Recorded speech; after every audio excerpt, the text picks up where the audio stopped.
Contractor life, air and a tire, and coffee and me.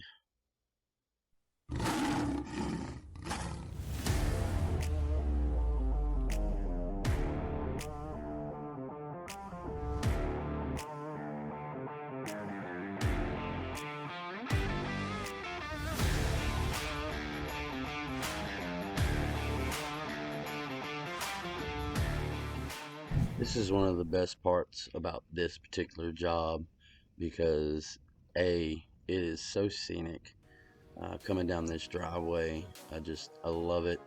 Um, and then on top of that, it means that I'm almost there. And the commute to get to this job, which is pretty lengthy, about 2 hours, is almost over. So this is great. And then the view and the lake, just love it. It's flooring delivery day. They delivered it on a semi, and the first pallet is in. 61 more boxes to go, upstairs and downstairs. Yes. So we're building this island in the middle of the kitchen. Like that.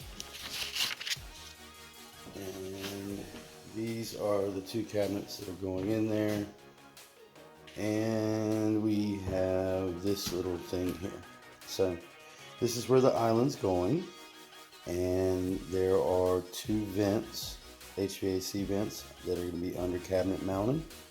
And we had to, first of all, build a rim up around the edge of 3/4, just like we did on the rest of the cabinets in the kitchen.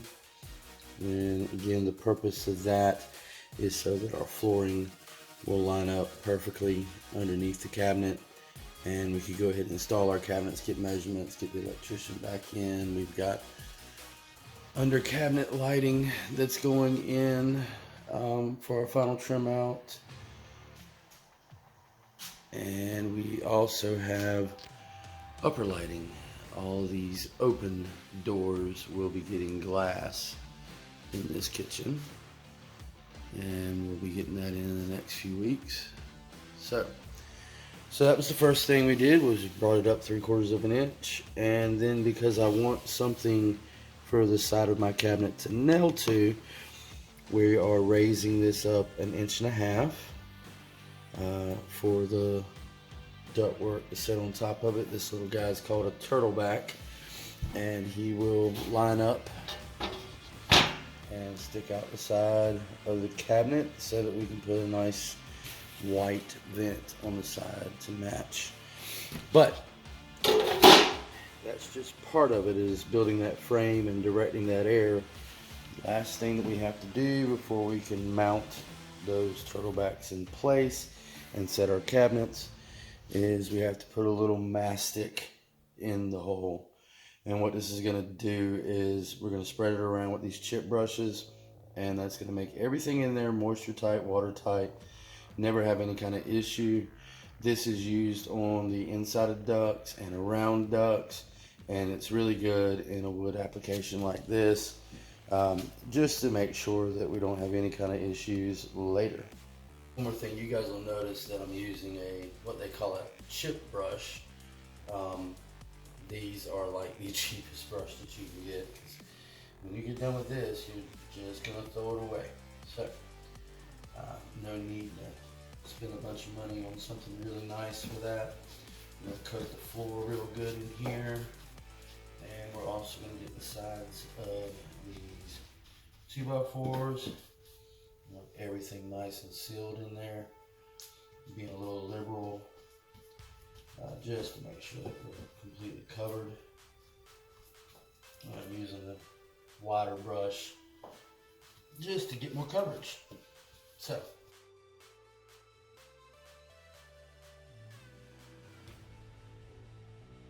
these two HVAC vents in the floor are not exactly even, so right now I'm measuring out from what's going to be the front of the toe kick of my cabinet, just to make sure that when my vents come out the side of my cabinets, they're perfectly in line and look good. I can do this because the turtleback actually has a very wide flange, and here we go, attaching them down.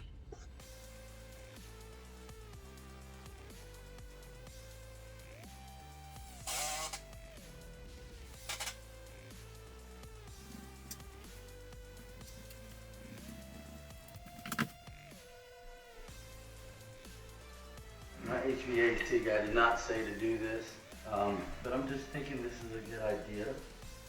To go ahead and seal this edge up. I don't want any heat getting lost underneath this cabinet.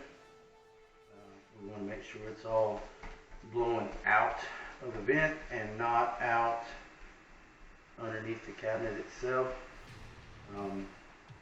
And primarily what made me think of that is the fact that this is a trash can. I don't want to smell hot garbage.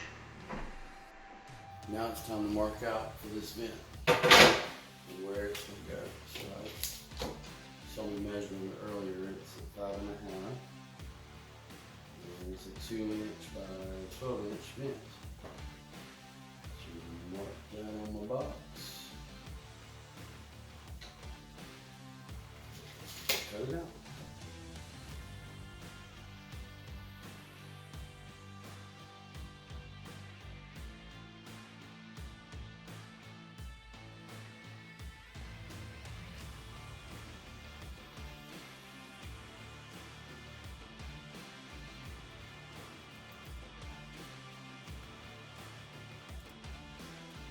Right now, just triple checking to make sure that everything is lined up exactly like I want it before I attach these down to those skids that I put underneath the cabinet, the spacing to lift it up to begin with. I actually did this twice, so I'm being very careful. I want to make sure that it's right.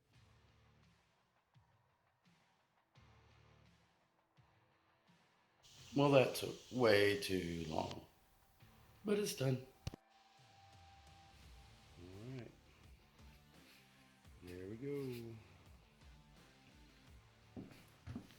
So from the side, the vents all cut out. Little bit trim pieces on the side. We'll have to make that same cut again.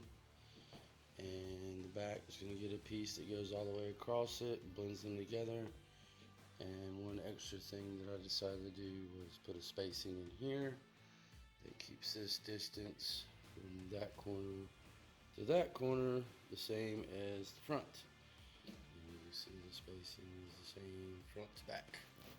So, yeehaw. And remember.